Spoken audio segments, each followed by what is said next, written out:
Hi everyone, I'm Justine Clark, co-founder and director of Parla. This series, as many of you know, Light at the End of the Tunnel, is a collaboration between Parla and Monash Architecture. We start by acknowledging the traditional owners and custodians of country across Australia's many nations and recognise their continuing connection to land, waters and culture. In particular, we acknowledge the people of the Greater Kulin Nations, who are the traditional custodians of the lands on which Monash operates and on which I'm speaking from to you today. We pay our respects to elders past, present and emerging, and to the Indigenous Australians who are part of the Parla community. So, welcome, number 26 in the Light at the End of the Tunnel session. Alana, my co-host, pointed out to me that it's 10 sessions since she was with us last time.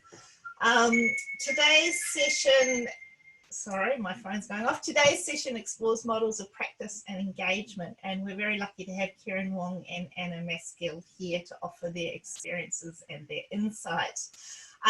Kieran and Anna, I don't think know each other, but I have a feeling that they're going to have a lot to say that will be interesting and complementary. So one of the great things about having these online events is the potential to bring people from across the country together, and Kieran is currently on the road in rural WA somewhere, so we hope he manages to stay connected. I'm very pleased, as I said, that my co-host today is Alana Razbash. Alana is a graduate here in Melbourne. She's currently at Crocs and Ramsay, and she's got a particular interest in the topic today. She's one of the people who we've got to know a little through these online events, and it's really lovely to have a sense of our community continuing to expand and the people that we work with continuing to expand through these weekly events. So, for all of you who've been here before, you know, please keep your microphone on mute unless you're actually speaking. We do love it if you can keep your camera on. If you can, we really like to have that sense of everybody out there, and all your lovely faces beaming and laughing out of the screen is one of the joys of my Friday lunchtimes. As you know, the events are informal and informative. Alana and I will ask the questions, but we'll take questions from the floor throughout as well. Someone's asked about the CPD. That's because I forgot to do them. Okay, so CPD questions will be coming later. Sorry about that. So we'll put your questions into chat. We'll pick them up as we can.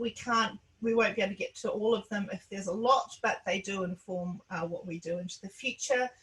Of course, add your own observations into the chat as well. We often end up with a really great parallel conversation going on in there too, and it's really fascinating to see the alignments.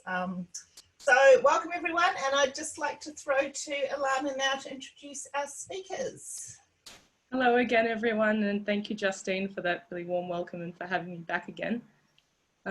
So Kieran Wong is a co-founder and principal at the Fulcrum Agency, a creative consultancy operating between Perth and Sydney.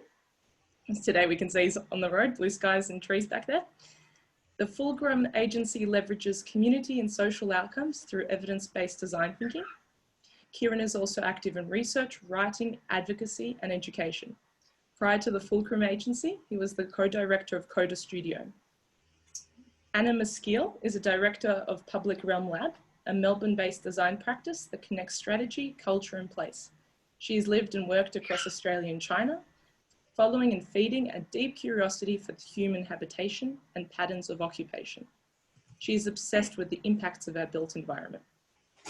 Anna also curated the Expert and the Architect talk series hosted by the AIA. Both our speakers today focus on people and community-centric design and have had experiences in both small and large practice. Public Realm Labs state themselves as facilitators of culture, while the Fulcrum Agency very rarely refer to themselves as architects. Both Anna and Kieran are directors of organisations that describe themselves as consultancies, and both place a great emphasis on strategy.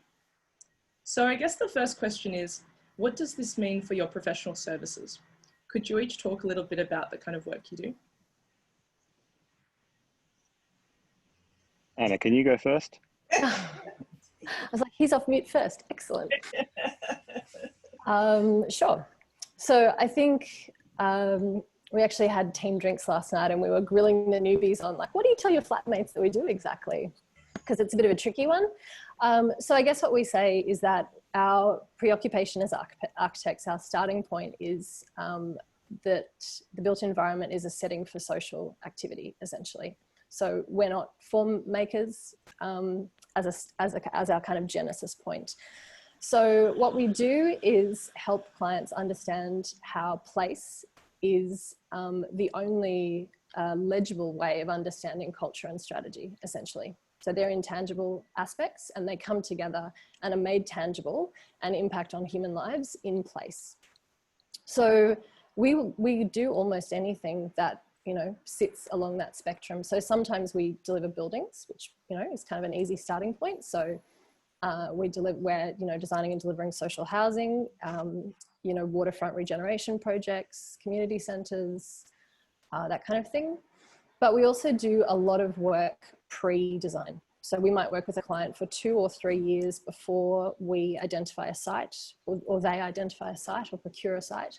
So we're often doing, I guess, a lot of strategic consulting work to connect it to the built environment, to help them essentially answer questions that revolve around why. So why are you doing this? Who are you serving? That's probably the short version. Kieran, let's compare notes. Well, that sounds quite compelling, like you've got an idea. I mean, I'm still struggling to work out exactly what we do. I know that we've had various cracks at, I suppose, to put it in some context, you know, like Coda was a fairly classic architecture firm, and in the sense that, you know, it did projects, and it kind of had an aspiration, or we had an aspiration to kind of work across public architectural and sort of urban design realms, I guess. And, you know, during the course of 20 years of that practice, it grew in size and kind of, I guess, skill sets and expertise. So we had people like landscape architects and urban designers and town planners and architects and interior designers. So a kind of fairly traditional design practice. And I guess what we were looking at with the Fulcrum Agency was to try and test that a little bit to see whether or not the consulting side, the bit that interests me the most around where impact can be generated, and trying to tie ourselves to community work in the longer term as opposed to sort of project by project basis, which is what typically architects get engaged for. And also to try and build a network of people that we work with that are not architects or necessarily design with a design background, and then sort of offer to clients, I guess, a fairly sort of broad advisory service. And I think it's true, like we don't say architecture or architects anywhere on our website. We tend to not talk about the language of the studio, for example. We describe ourselves pretty clearly as an agency. And the model, in a sense, is the skill sets, and the model is much more around a kind of consulting and advisory type of position, and we're, I guess, potentially less interested in moving as a kind of full service. You know, a lot of people talk about strategy and consulting as a kind of pathway to a building. And we're sort of less interested in that pathway, and probably more interested in kind of staying on the client side for longer. And maybe there's multiple other architects that come along the way. So we often will connect other architects to our clients, or connect architects to our projects. But yeah, it's kind of emerging. I'm still trying to work it out. So Kieran, sorry, when I first met you, which was a very long time ago, when Coda was young, Coda was at that stage a kind of collaboration between a range of disciplines. You had, you know, fashion designer, you were doing a lot of graphic design. And I know, I mean, I remember watching that practice over time as it transitioned from that kind of very youthful, multidisciplinary thing into becoming a more conventional practice. And I know, I mean, we've spoken this on and off over the years, but that in some ways it was the pressure of projects that led to that becoming a more conventionally structured practice. Is that right? I mean, I'm kind of, you've tried this, so you've kind of had to go at one experimental model now, and I'm sort of interested in how the comparisons and differences between the starting points of those two practices. Yeah, I mean, I think we established CODA with, there were 6 of us in total, and we really had no idea what we were doing. And so there was a kind of naivety and youthful experimental capacity that we had. And so, yeah, we, designed handbags, and we had an art gallery, and we, did tea towels for the Andy Warhol show. And, like there was a kind of, we did lots of stuff, and that was because there wasn't much else to do. And when we started getting architecture projects, it became heavier in the sense that we were a bound collaborative under one name, but the fashion designer was suddenly being lumped with liability for a, several $1 million project potentially that could go off the rails. And architecture is, it's challenging and kind of slow. The risks are very high. The remuneration is very poor. The effort is, to the kind of outcome requires kind of exceptional dedication. And I think that, we had hopes to get to that we sort of felt that if we got to a certain scale and we're working at a different kind of scale, maybe in a sense, the rewards and the opportunities would kind of be commensurate to that. But actually we found that didn't actually occur. We were constantly saying, oh, well, maybe after the next project, or maybe when we get a slightly bigger job, when they give us the whole school, we'll, be in a different position. And that actually didn't happen. So, yeah, I think Fulcrum was a kind of opportunity for us who are a little bit wiser, maybe older, certainly, to kind of rethink maybe what that could mean. What can our skills do? Where have we seen over the past 20 or so years of practice the most leverage and kind of impact from the work that we can do? And therefore, let's just focus on that. Let's become super niche, not like CODA, which was trying to become very broad. You come to us, we can do anything kind of thing. I don't think that model didn't work for us. And I think one of the things that we talk about a lot, Kieran, is sort of, a lot of what you said resonates. And I think that realization that decisions have been made 3 years prior to the architect being called that are the most critical decisions in terms of the value, the breadth of value that a project can bring. And so the need to really move up the pipeline and be in those conversations years and years and years prior, where people are describing who is this for? Who are these people? How do we understand them? How do we engage with them? How should we engage with them?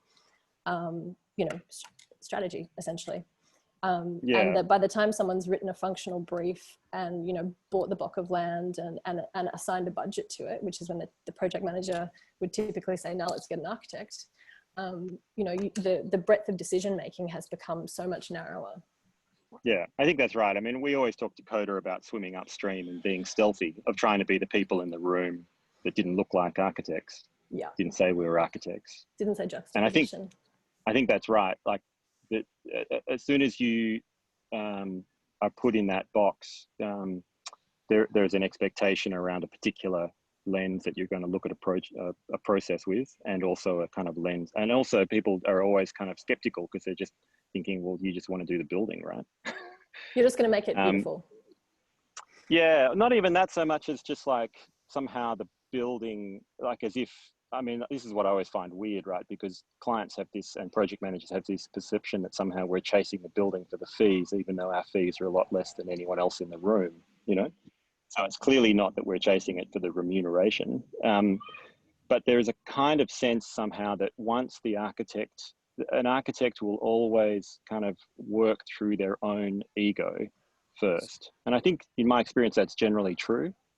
And so one of the things about the Fulcrum Agency is, I guess, we're trying quite hard, one of our principal in Sydney, Andrew Brothman, I think is a really interesting kind of foil. He and I have some very interesting chats about this, about like, what is it to actually practice in a kind of a genuine way with the communities that we work with. And you have to unlearn quite a lot of things. And I guess that's what I mean by we're still trying to learn what we're doing. we're still trying to kind of find that position, a kind of clear position, because we have to, I guess I feel like we're stripping away a lot of shedding a lot of sense of expertise to get here. I think Not it's be really seagulls, as you say. Not be seagulls. That's right. I think that's one thing. I mean, it's challenging, you know, like, I was just in NT this week, and Andrew was in Darwin last week and had a meeting with a housing provider, and she sort of bailed him up and said, well, you know, how many Indigenous staff do you have, right? We're like, one, you know, and it's like, what position are you bringing to this story that you're offering us, this service, you know? So I think, you know, like, architects have a long way to go, and I felt like I couldn't, after CODA, it felt like a long time to wait before the profession changed. We've been talking about the death of the profession since before I graduated.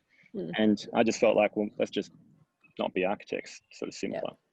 So Philip, I think make a lot Philip more money officially too, defrocked just by the way. himself. Yeah, a long time ago. Yeah, we have because we have the two streams, probably, or perhaps not like you so much now.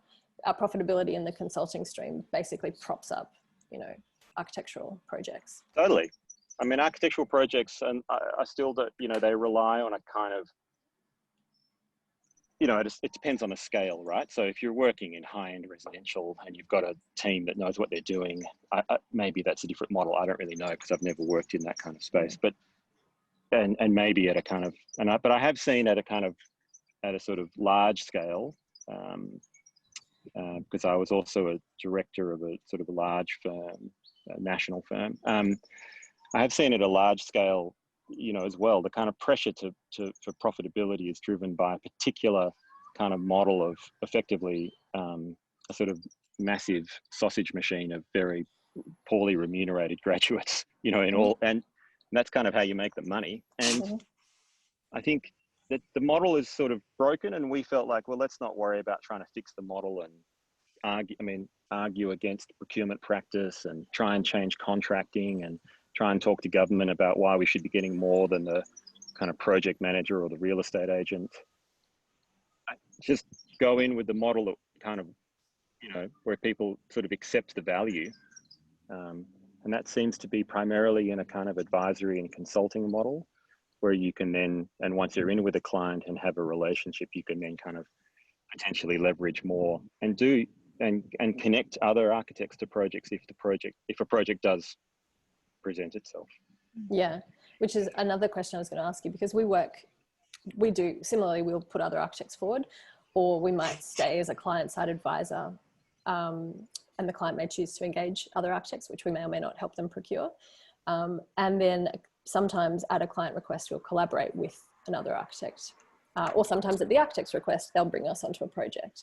So yeah, I think it's absolutely a complementary process, but doesn't need to mean that you're always delivering buildings. Yeah, and look, I find it hard because I love delivering buildings. Like, I love the craft, you know, like for me, like a happy place is on site, you know, like talking to a carpenter about a detail, or, you know, resolving something on a piece of paper with one of my staff around a design idea. Like, you know, that is definitely like a fantastic part of, you know, the work.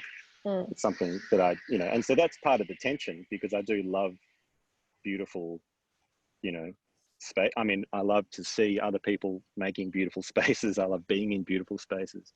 So I haven't put that part aside, but so that's what I mean. There's this kind of constant tension, I guess. Totally. I haven't quite cracked it. Yeah, no, neither have we. We have the endless arguments. Yeah. Do we take this one or not? Yeah. A lot of people who have this conversation about sort of the need to get upstream do that by going to government, by going client side. And so I'm kind of interested in the both of your practices are sort of carving out this consultancy space as a way to do that without going into another large organization. And I kind of, I mean, if you had, do people understand what you bring? I mean, how do you kind of pitch those services? Because we don't really have an extensive number of, you know, consultancies, agencies, whatever, I mean, you two are the only two I know, which is why you're here. So Oh, really? No, oh, that's weird. I mean, I think, you know, it is hard, right? So we're doing a job at the moment with a kind of management consultancy group. It's a kind of classic sort of piece of work for one of the kind of big four advisories that, you know, do strategy and feasibility and business casing and all that sort of gear. And we're sitting sort of where before we get to that process, this client, which is a pretty large not-for-profit, has engaged these guys to kind of look at, in a sense, a kind of different operational model that can feed into the business before they worry about what they need in terms of a new business case for a new buildings or whatever. You know, and they have trouble when we're in the room. You know, what we've been doing these range of sort of focus groups and various engagements. And one of the principals from this advisory firm keeps saying, so here's Kieran, and he's not an architect, but he's trained as an architect, and he's kind of going to talk to you about some stuff that I think is about, you know, how you work. You know, like he finds it very tricky. Whereas, you know, for management consultants, they can say, I'm a management consultant, you know. So we're still trying to find that voice about, you know, we talk about we're a creative consulting firm, but, you know, all the big four, for example, all do design thinking now. So that everything's around design thinking and design process. And so we can't even kind of seem to sort of isolate that, even though, you know, every design thinking process or human-centered design process that I've ever been involved with is completely linear, non-iterative, formulaic, generic, not design at all, you know. It's hard then to say, well, we're the designers when you've got people who are effectively accountants saying, oh no, we're part of the design team. So yeah, it's tricky. I think it is hard. And so it depends on the time and the space, you know, like you just sort of saying, sometimes I'll say, oh, I'm an architect. That's not very often. Sometimes I'll say, oh, I'm a kind of designer. Sometimes I'm saying, oh, I'm a project manager. You know, I don't know.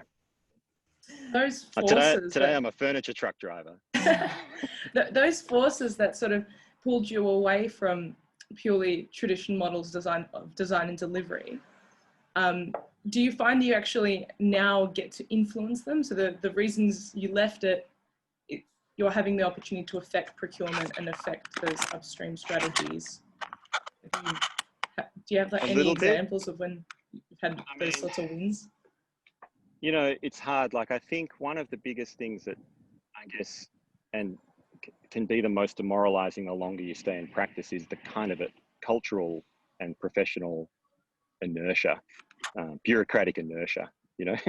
And so you get to a point where you think, okay, we've been with a client for 5 years and we've managed to kind of work alongside them and kind of get them to a point to understand certain things around, I don't know, procurement, like construction procurement, or the way they think about the contracts to enhance Indigenous engagement in the kind of construction phase, or we'll think about kind of building in maintenance cycles or something in housing, in particular in Indigenous communities where we work a lot. And then what tends to happen, or what has happened for us, you know, so if you asked me that a year or so ago, I'd say, absolutely, I can see change and I can see this incredible sort of possibility of staying client side and seeing it. But actually in the last sort of 18 months, what's happened with one particular client is then they've brought in, as they've kind of become, they've had more asset transfers of housing and then required more people. They've brought people in who are effectively coming in, and then you end up with this kind of risk culture and a governance culture and a bureaucracy. And all of a sudden we're kind of dealing with a government again, and we've lost that agility that we had previously. And so I think the maintenance of, you know, making kind of organizations think about how to, you know, actually affect proper change is a really hard thing to do. And it's not something you can do as a designer or an architect or a strategist or a consultant. It requires a kind of different type of leadership support. So we can get involved in little pieces, I think, but I think this idea of kind of change management, I think is a really difficult one to do, or to have seen evidenced in within, you know, certainly in my career. Yeah, I mean, sorry. I was just going to ask, how about you? Are you able to find any of that agency in your practice?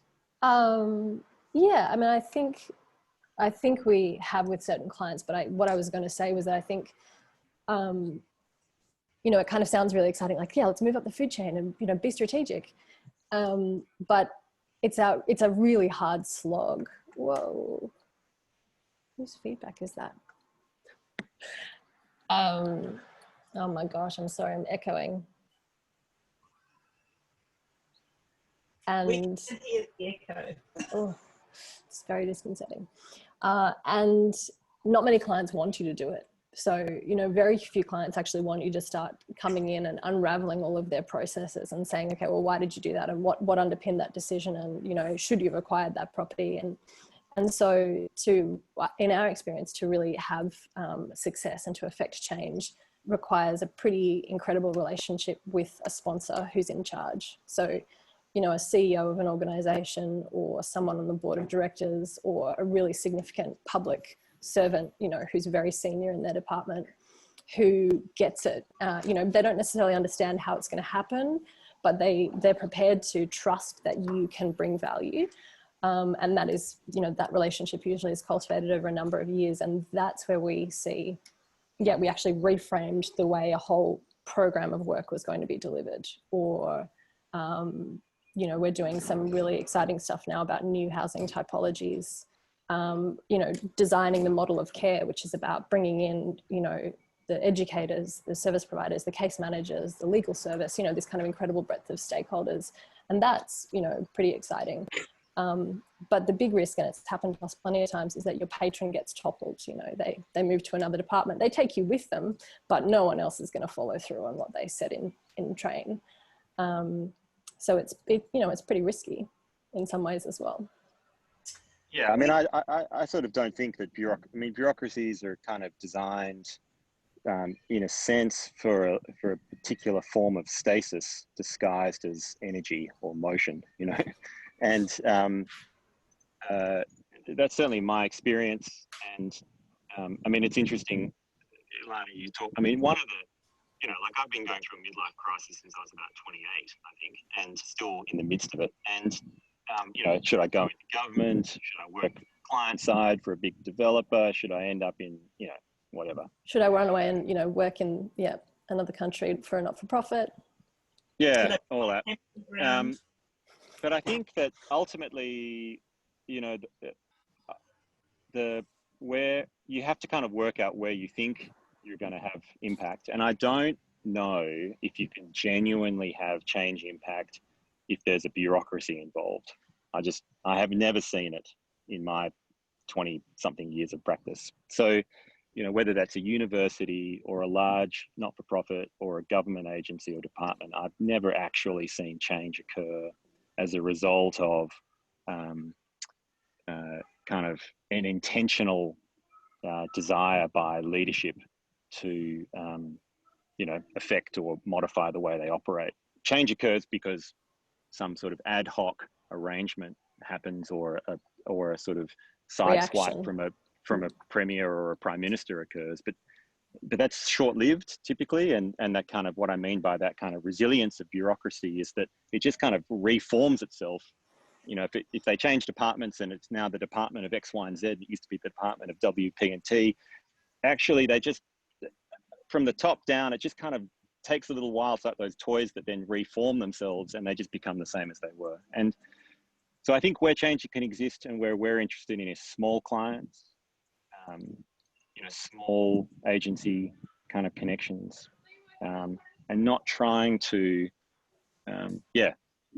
In a sense, what's interesting as well, I guess, is learning how, like, where you sit in the kind of within the pie. And architects are very kind of often think that they can kind of think about the big picture, and they're often very sort of policy illiterate. They're often very kind of funding and economically illiterate, and they don't have great political sense. I mean, this is a gross generalization, but. And so, and I'm not saying I do, but I suddenly realize more and more the kind of limitations of your skill sets and where you need to fit within the puzzle. And it's not, I mean, it's not something that can be driven by a design team, a lot of change. So.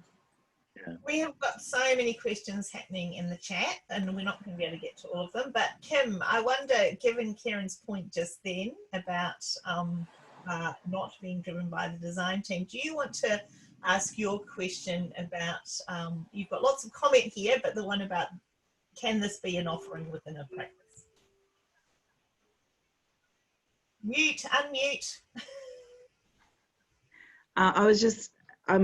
Really, it is kind of a comment that is, to me, I think that most architects, not most, I think it's common for architects to have those kind of strategic leanings, and quite often within a practice. I'm not saying all architects, but there'll be some architects who really are interested in thinking about those bigger picture issues and potential sort of strategy. And I guess, you know, and I guess, Anna, in a way you're doing it because you have got that consulting arm and then the architecture arm, but I wonder whether in the chat we were discussing it, sort of a rebranding exercise really to try and show that there can be this capacity within architecture firms. It doesn't have to be something completely new that gets set up outside of that sort of stream. I mean, did you think that maybe within CODA you could just develop that facility within CODA so that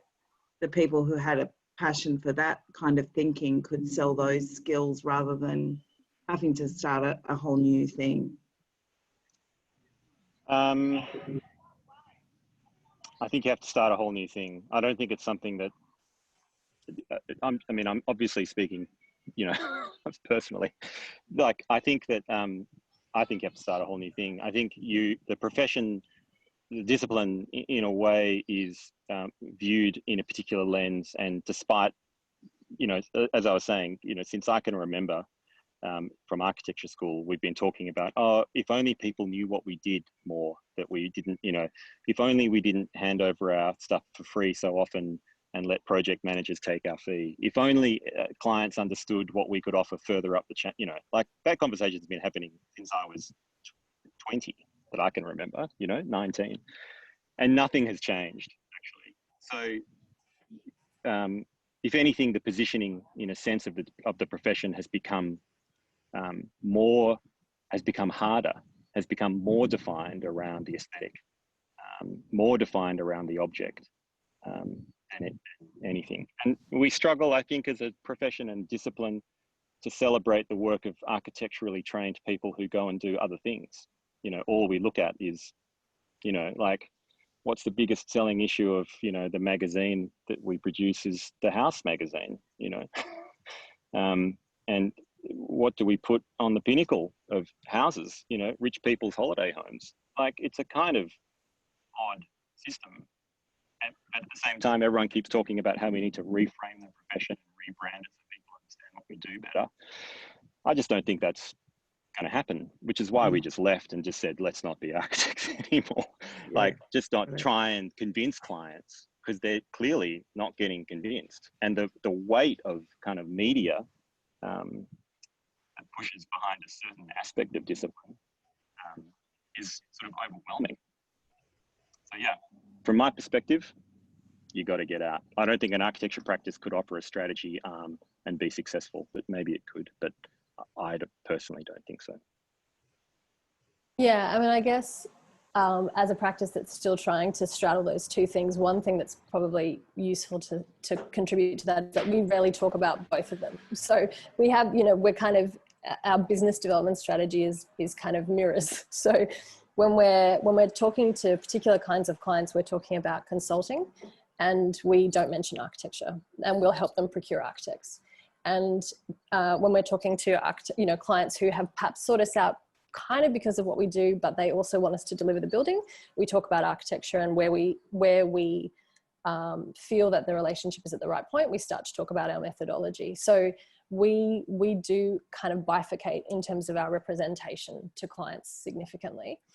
And I think the other thing, I completely agree with Kieran in terms of, you know, why aren't we valued?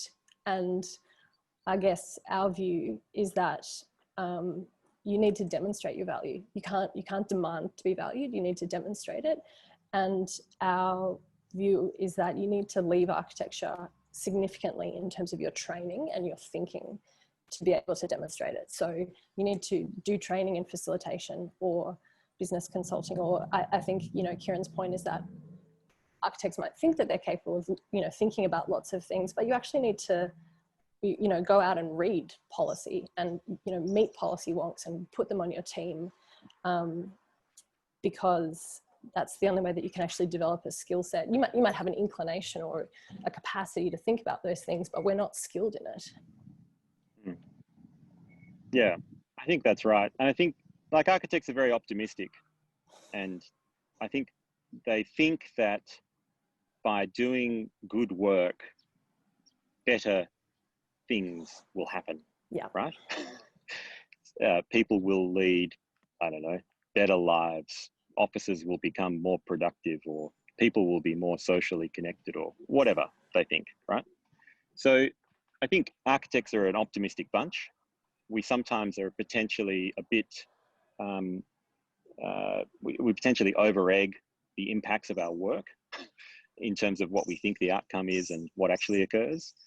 And so I think architects genuinely go into stuff, and I still do, you know, with a level of optimism that, you know, we want to be useful and make things better. And then to be confronted, you know, I mean, I'm reading Tess Lee's book at the moment, Wild Policy, which is a fantastic book. And, you know, like the question she posits is, can any policy be good, right? And the book kind of goes through it in some, I mean, I haven't finished it yet, so I don't know. Maybe she gets to a point where she thinks that it can be good, but I think her and I probably are aligned in this, that I don't think there is such a thing as good policy. And I think what's the challenge in a way is just, yeah, not trying to make what your worldview so broad that you think that what you're doing can have this massive effect when in fact the effect could be very small and very targeted, and really that you should just focus on that. And I think that's part of the challenge of architectural training, is we think we're taught to think really large, but actually the more you kind of learn about the world, in my experience anyway, it's like you realize like you've only just been looking through this incredibly narrow lens. So yeah, I think that's what's interesting. We often I can't talk see about the chat, but I see these things popping up and then they disappear because I'm on my phone, so I can't see what they're saying. Chat. Alana, you go, and then I'm going to more questions. I think we need to ask about how you measure your value. Like, we often talk about the lack of evidence being a really big issue, and pardon the pun, the fulcrum in architects trying to argue and prove their value, and we just don't have that data to back it up sometimes. And there is research happening across the industry, but what model do you use across your practices, and how do you prove and argue for the value of your work? Well, we're at the moment using a tool that we've developed called a social return on design investment analysis. So it's a fairly conventional SROI type process with a different lens, where we've added, and we're testing this at the moment with a couple of clients, where we've added a lens around design input in particular, to try and test, as opposed to just because you got a new house things are better, but the design element of the process, and also the cultural impact. This is in particular in Indigenous communities, to try and understand cultural practice value. And so, you know, like Nick Juniper, who's a principal in the Perth office, is sort of leading that, and then he's sort of trained in that process. It's a sort of, in some respects, a sort of an international standard tool that we've kind of just slightly modified to suit particular circumstances. That's one of the ways we can demonstrate value, and the intent would be that part of the business actually analyzes work that we do, but also can potentially analyze the work of others to generate a kind of an impact, a sort of an assessment in value terms. So that's one of the pieces of the puzzle. Yeah, I guess we agree with clients, you know, early on in the design process, how successful we measured for a project. So it's pretty client specific. But we also have a model, an environment model, which is what we use in our consulting work. And it has the capacity to translate through, to make sure that the strategic thinking is embedded in design. And so we, in agreement with our client, we attach success measures to that at the start of a project. So, and when we do deliver either consulting, so client-side advisory or designs, we have post-occupancy assessment built into our services. And we've already agreed with the client at the very start of the project, like, you know, where are we going with this? So this is about getting the most number of people, you know, into housing, for example. And then you through the process and through the model, you break it down into, you know, smaller measurable things that are attached to all of the different aspects of the project, and then you can measure them. But we also work with, you know, urban economists, social geographers, you know, we work with, on different projects, we have a really broad consultant team. And so they bring with them their own ways of measuring and analysing things. And obviously, you know, the economists can monetize it, which is useful too. I had one, I was going to direct question, but I've actually got another question now, which has come through. And I remember when I first met you, you were at SKM, and I remember you talking about how extraordinary it was to have access to this very broad range of expertise. And Claire McCann is asking if, and she can't turn her camera on, but she's asking how you came into this. And Kieran, I think you've talked a little bit about the Coda Cox Fulcrum transition. But Anna, how did you come to do this? I mean, was that experience in SKM of that interdisciplinary collaboration within a large practice, did that inform it? Or so what Claire's saying is be great to understand further if they fell into consulting via a current client or deliberately pursued the work, and if the latter, how did they do it? I just wonder if you might. Yeah, so I think my experience is possibly not dissimilar to Kieran's, but a shorter time frame maybe. So I had worked in very small architectural practices as a student. I'd gone to China and had this kind of incredible, you know, China experience. And then I had joined a multidisciplinary practice, S2F, which was this incredible thing of a large practice that actually still functioned like a small design studio, with Clinton Murray as our design director. And I was, incredibly lucky to spend 6 years there, something like that, 5 years there, working with the CEO, the design director, and that's where I met Philip. So he was the director of strategy. And he had already, there's a small age gap between us. He had previously defrocked himself and gone off. He'd designed furniture, he'd been a commercial builder, he'd gone into management consulting, he'd ended up in Canberra working for the Crime Commission, the Family Court, and then he'd kind of ended up back in architectural practice. And he and so I was a grad and he was a director, and I was kind of banging my head against the wall, because we had these incredible clients who seemed to come to us at the wrong time. And so I was having these conversations with him endlessly about, architecture can't solve this problem. And he obviously had, gone on this pretty significant journey. And so it was basically a conversation that we started having then. We got acquired by SKM, sold like slaves at a market. And that process was incredible because, as you say, we could run upstairs to the economists and go, help me with this. And there were deeply passionate, deeply skilled people in that building and across the globe as they continued to gobble up other consultancies across the world. But it was not a place that I was going to stay, or Philip. So we had the megalopolis corporate, we do everything experience, and we left. Okay. Can we to the point though about do you have to be specific about it and do you have to be intentional about it? I think the answer is yes. I mean, for me, I did see one of the things pop up about branding. I don't know what the actual question was because I only saw 3 words, but there was something about branding. But I think it is a branding exercise, and I think a lot of architects view branding in some sort of, I don't know, like it's a, only bad architects have to deal with marketing or something. I don't know.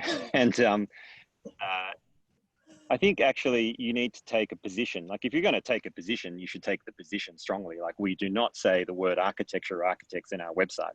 We do not do any material that, you know, we publish that talks about architectural services in that sense. We have pictures of buildings on our website, of course, but they're not framed in that way.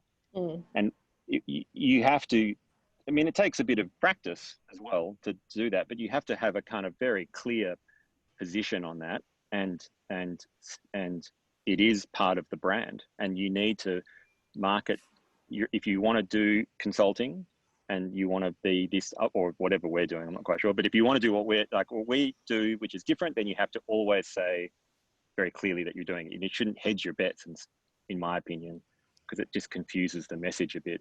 I don't want to be a strategist architect or a consultant architect. I don't know. I'm still trying to work that out, but I think you need to be clear. So the first bit we said was, just get rid of that word, and that will help, right? Clear things up a bit. So yeah, I do think there is an intentional, you know, you do have to do it intentionally. It wasn't something I fell into. Yeah. You know, going back to the question. Yeah. Yeah. And I think, you know, the power of strategy, the kind of one-liner, I guess, from a management consulting person would be, strategy helps you say, you know, be clear about what you're not going to do. So I think we're at a point as a practice, you know, when you start, you're kind of like, oh, okay, you know, we've got this great bit of consulting work, but we'll also do this house. And for us, we were really clear about what we would take on and why we would take it on. But we were also really clear about what we would shed as quickly as we could. And the single family house was one of them. And I think we feel as though we're at a point, we're becoming something, you know, you set up a practice and you don't really know what it will become. And then it sort of solidifies the nucleus of it. And you get to a point where you go, okay, we actually need to dial these things up and we can let all this stuff go now. You know, we've actually got some traction. We've got some clients. Yeah. I wonder if we can throw to Shanine. There's a comment way back at 104, Shanine, saying, which might be a kind of counter argument to the idea that it's, where are you, Shanine? There you Here are. I am. I'm here. I won't try. Hi, Shanine. Hey, Shanine. Kieran. Hello, Anna. It's really, I'm finding it, I'm sorry I missed the very beginning, and I came on at about just before 12. So it's a fascinating conversation. But what's the question, Justine? Because there's many. Well, there's so much in the chat. I've lost track. But you were saying that you think that space already exists, that we don't need to make it anew. And I thought that was an interesting counterpoint to the discussion we've just had. Well, I think I can say this probably as someone who has got 25 years under their belt, right? And who has a few different cross-disciplinary training. So I feel like for Pod, although I was thinking about what you're saying, we still call ourselves architects because we kind of still like making architecture. It is very hard to make money out of architecture though, and we find we make more profit out of other things such as community engagement or research or landscape, even if it's the right size. I think I can definitely say that when you get to a certain level, if you value the diversity of your experience and that cross-disciplinary nature of your experience, you can then sell it as advice to, I guess, larger organisations and within government, and you become like the kind of confidant that people ring you to ask for help or problem solving on a particular matter. I think the problem is that there's not as many formalised standing offer arrangements for that kind of service that should exist, right? And it should exist really. It kind of exists a little bit in the form of boards or panels where people sit in executive positions and get paid to sit on those boards or panels for that advice. So those are things that exist in government, certainly in at least a few states that I know, but it's about then getting to a level of expertise that you get asked or invited to sit at that level. The question of whether it makes any change is a good one. I probably agree with Kieran that it doesn't. If you're looking for massive shifts, it's not going to come through that method, but at least what it does do is provide those larger organisations with a phone link to someone with a separate opinion, right, to test what they're thinking about or saying. So sorry, I'm going sort of sideways. So I guess I think there's an interesting point there. I mean, so, you know, one thing that we had for a long time with a particular client was a retained service agreement. So we were not on a contract project by project. We just said after a couple of years, look, you keep hiring us on these contracts, they're overlapping. Sometimes I'm in a meeting, I'm talking about one thing, but then I'm talking about another thing. Like, it's just a nightmare. Yeah. Just put us on a retained service contract like your legal team. And Yeah. we have a monthly retainer, and you just can have us for this amount of hours. And if something spins out of it that requires a project specific, you know, resourcing task, we can deal with that, you know, as a sub project or whatever. And that was actually great. And we did that for a number of years. And it was it freed the client up in terms of allowing them to get on the phone, as you say, Shanine, whenever they wanted to. If they wanted to bring us in on a meeting, or they were thinking about, you know, they're meeting with government, or they're doing something and they wanted just to have someone else in the room to help, you know, to listen in, and they could just say. And I think, you know, on the one hand, I think, you know, it was a really good model. On the other hand, it had, you know, there was some kind of, you know, it's challenging to kind of maintain the non-grey areas, I guess. So, Yeah. but I think as a system, it worked really well. I think they got excellent advice continuously. It meant that we were plugged in across all of their sort of processes, and we could provide advice in very targeted ways, you know, when required. So I think the retained services model is definitely a model that we like as a contracting model, and I think it has, you know, great opportunity. But yeah, they're hard to get and they take a while to build trust. Yeah. Yeah. Yeah, and then you can lose them if people get sick of you, or they decide they want a different cup of tea next year with a different mob, Exactly. you know. So Which is what happened. That's right. Yeah. Yeah, that's right. Here's a quick, oh no, I've got to hop off, but quick comment. Probably for us, one of the things that has been good in the last couple of years is program management. So one of the things we've got experience is managing many large groupings of projects that come together under a single banner. So we're able to, rather than doing, you know, one little thing that's worth 300 grand, I'm happy to take a package of 10 of those, you know, and do them as a program for government. And that's quite useful to have skills in being able to offer the management of the whole program to government if they want to roll out a program. And it means that there's a lot more profit in it, just in, you know, singular little projects. You take the whole bucket of stuff and you look after it for them. So yeah. Did that help answer, Justine? Yep, that's good. And do you have forms of contract that are kind of these longer term engagements? We don't, we're probably pretty sloppy. We probably should be a lot more rigorous in our contracts. But we do, I guess, you know, what Shanine's talking about is the classic sort of trusted advisor, which, you know, we talk about endlessly in the studio. And we effectively do provide ongoing service to a couple of smaller community housing orgs. So we're basically, you know, they're endlessly deciding, divest this property, acquire this property. You know, they get incredibly short turnarounds requested by, you know, government funding agencies. And so we're basically, you know, we have standard rates that we have agreed, and they can call us, you know, almost any time of day or night with ridiculous timeframes. And we bring with it, you know, we're regularly in front of the CEO and the CFO and the board. So we bring with it the strategic context. So we're not kind of being fired up on, you know, should we acquire this site? We're kind of saying, okay, well, we know what the strategic context for all of your acquisitions are as this land and property is handed back. And we can leverage that and provide you specific advice. And I guess, you know, that for us, we compete a lot with EY and PwC, you know, all the big guys that Kieran was talking about before. We also work with them.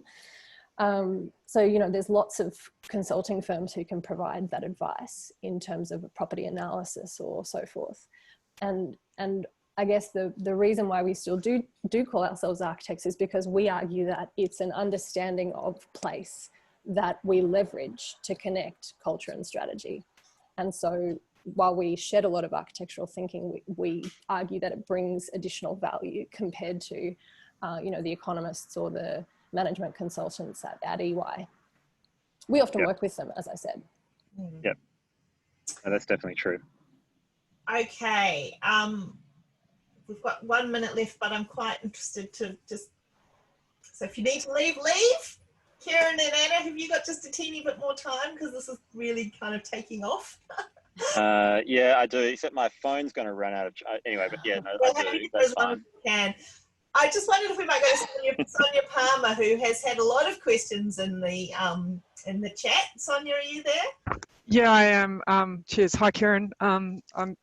Calling from Cox in Canberra. I'm just wondering, with your cynical view on policy and the problems with working with government and funding, etc., how effective do you think you can be at, being an advocate for Indigenous groups when you're still kind of coming up against government bureaucracy, policy kind of Yeah, I mean, limitations? it makes it very, yeah, no, it's definitely difficult, and I think that, I mean, I was just in Maningrida this week. We were talking about a housing project with community there, and like in a way, there's an enormous amount of forgetting that occurs as a result of the cyclical nature of bureaucracy.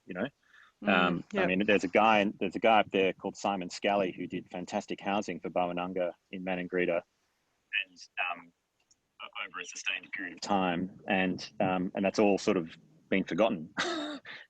Simon's still around, and the houses are still standing, and they're fantastic, but government's kind of like reinventing the wheel a bit there. I think, to be completely frank, we tend to work with Indigenous corporations who are backed by a royalty stream. It's not an uncommon group in a sense. It's not like there's only one or two of them in the country. There's quite a few. So we're working in the Western Desert, we're working in the Territory, and we're working in Queensland. I mean, they have behind them something that's non-governmental, non-cyclical, that tends to come from a royalty stream, and that makes a big difference. I think the other thing is that that housing policy, in particular, and Indigenous housing policy, has never been good. And so there isn't a point at which you can say we're trying to get back to something that was good. And so in that sense, you're kind of working in a system that tends to focus more on kind of place-based deviances from policy as success stories than actually trying to work with policy itself. And I guess I'm cynical because I'm a bit old. Maybe I'm too old to do this job, but I still am optimistic about place-based deviance to policy. So I think, communities are incredibly, interesting and innovative in terms of pushing back against whatever the policy settings are. So that's where we try and work. Sorry, I just got one more question. I'm interested to know how you work with Indigenous communities in terms of how you identify or meet the kind of stakeholders or the people who get to be involved, because I have heard of that there being issues with Indigenous corporations actually not kind of being fully representative of people, and there being a certain how do I say, not an underclass, but a group of people who are kind of left out of a lot of decision making in the power kind of play in these kind of organizations. Yeah, I mean, look, it's really hard, right? So native title has as a process, as a kind of colonial process, has really rogered a lot of community kind of capacity, because it requires a court to effectively nominate traditional ownership. And then require a PBC to manage that traditional ownership and all these other things, and then people are either in or they're out. It doesn't take into account the kind of incredible diaspora, forced relocations, movements off country that have occurred since, in a sense, over the last several hundred years, and in which there are resultant Indigenous populations on their non-traditional lands, so to speak. So it is challenging to work, I think, in a kind of contested space. We tend to get engaged by Aboriginal corporations who are native title holders, typically. And that's not always smooth sailing as well, because often there's dispute around who can native title holder versus cultural authority in a particular location. There is no right answer. We're currently working on a project for a university where they're saying, can you just map out a process for us to engage with the right people? And we're like, no, there is no process. So, I think it's something that we're still learning from, Yeah, I guess, and trying it's to work out. interesting. It's interesting that that's potentially more profitable, which is potentially a process. It's taking a hell of a lot of time to even find the right people, or the right people to speak to is still more profitable than documenting a building. Yeah, I don't know what you mean by profitable, but Well, like you make more consultancy. money out of it? Well, yeah, Oh, because I I guess see. the argument is that architecture is fundamentally uneconomical if it's done ethically, and it's not exploiting kind of graduates or kind of lots of staff members with unpaid overtime. And it's interesting that actually potentially consulting, where it's hugely, well, I'm assuming it's kind of time intensive, in lots of discussions and really getting to know people and places. To find the right people to be speaking to, or to hear all the voices. It's very interesting. Okay. Anna, do you have anything to add to that conversation? Shall we? That was a bit of a sidetrack conversation, sorry. Yeah. Okay, we are out of time. Alana, have you got any? I feel like you haven't really had a chance to. No, it's been a really fantastic discussion, and really offering so many ideas and opportunities to people. But like when we talk about the building not always being the answer, it can get into this quite sometimes very negative anti-architecture space. But I don't feel at all that that's what you guys are doing. You operate. I love architects. Exactly, like well, you operate in this sort of retain service model. You diversify the kind of services and the cash flow that you're able to bring in, and the way you're able to bill for the services. And it's really comes down to relationships and contacts and retaining people for a really long time. So I think there's something in that, because you really can't sustain these relationships without being good listeners, and as Tanya Davidge said 10 weeks ago, being good architectural citizens. So we need to perhaps look at jumping out of our egos and our silos in the architecture for architects, and seeing what else we can do for people. And then you can still do buildings, and consult and find a niche, maybe. So that's the kind of hope and silver lining that I'm getting out of today. Yeah. Well, look, there's so much happening in the chat. It's really great, and I'm very happy this conversation is going. It feels like there's a lot more to be said. We can't do that today, but we can certainly do that in an ongoing way. And in fact, our last session for the year will be Tanya Davidge talking about being a citizen architect. So mid-December, book that one in. Right. Sue Whitman had important comments about why you will become a consultant and separating money. Look, there's so many things to say. Can't say any more right now. Need to go. Thank you so much to Anna and Kieran. Looks like Kieran's disappeared already. Still here. Oh, you're still there. You just disappeared off my screen for a moment. Thank you, Anna and Kieran. Thank you, Alana. I think we do a little virtual clap now. Everybody, clap, clap, clap. Thank you to our sponsors who make all of this happen and who have stuck with us through the tricky time. AWS, Brickworks, many universities, BEC, many more. So thank you very much. And we have finally got our online salons back up and running, thanks to Ali McFadden, who was here a minute ago, if she's not anymore. And our first one of those is Wednesday evening, so 7 till 9. We did it a little later, so you can get, if you have any commitments to, feeding other people, you can get that out the way with an early dinner. Come and join us. Bring your beverage of your choice. Miriam Wallace and Sophie Dyring will be having a conversation between Alice Springs and Melbourne, and then we're going to pop you all into Zoom rooms so you can, have that confronting thing of suddenly being in a Zoom meeting with people you don't know, but you will have lots to talk about and a lovely glass of something of your choice. So hopefully we'll see you there. Booking links on Parlour. Thanks again to Anna. Thanks, Kieran. Thanks, Alana.